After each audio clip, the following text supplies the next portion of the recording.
Samantala, target ng Department of Social Welfare and Development o DSWD na mapalawak pa ang nasasakupan ng walang gutom program sa iba't ibang bahagi ng bansa.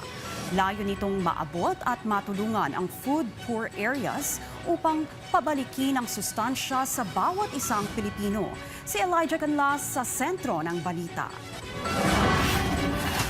Patuloy na pinalalawak ng Department of Social Welfare and Development o DSWD ang kanilang mga programa laban sa gutom at malnutrisyon sa bansa.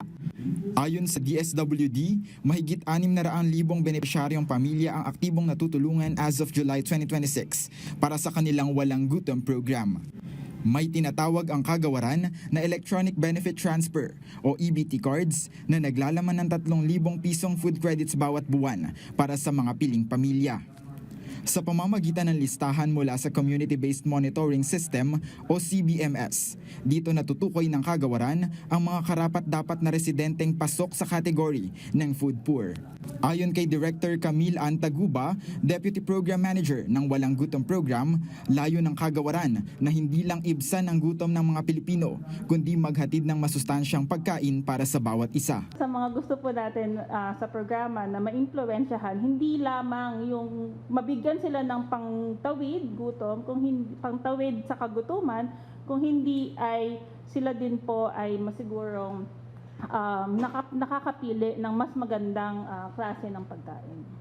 Kaugnay nito, patuloy naman ang serbisyo ng Walang Gutom Kitchen sa Pasay, Cebu at Zamboanga na bukas sa lahat ng nangangailangan. Kumikilos ang mga kusinang ito sa ilalim ng mas pinalawak na pag-abot program ng DSWD, katuwang ang mahigit 300,000 volunteers mula sa iba't ibang sektor. Dito po kasi kay Walang Gutom Kitchen, sinusunod po natin yung pinggang Pinoy. So meron din po tayong Go, Grow, and Glow food. In a daily serving po, we offer 2 viands. So we ensure po in a plate, meron po tayong gulay at saka meron po tayong meat. Kaugnay nito, nagtatakda na ngayon ng mga bagong lokasyon ang kagawaran para sa susunod na yugto ng implementasyon sa National Capital Region, Region 8 at Caraga.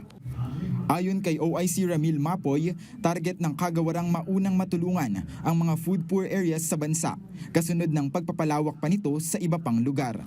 Sa mga susunod na taon po, we're still subject for pag-locate ng other regions po by next year. Pero po, ang naging tungtungan lang din po namin dito for pag-locate kung saan is yung may high incidence po ng food poor. Sa pamamagitan ng kombinasyon ng EBT food credits at mga soup kitchen na ito, umaasa ang pamahalaan na maibabalik ang sustansya sa mga pamilyang Pilipino at tuluyang matutuldukan ang malnutrisyon sa bansa. Elijah Canlas para sa Bayan.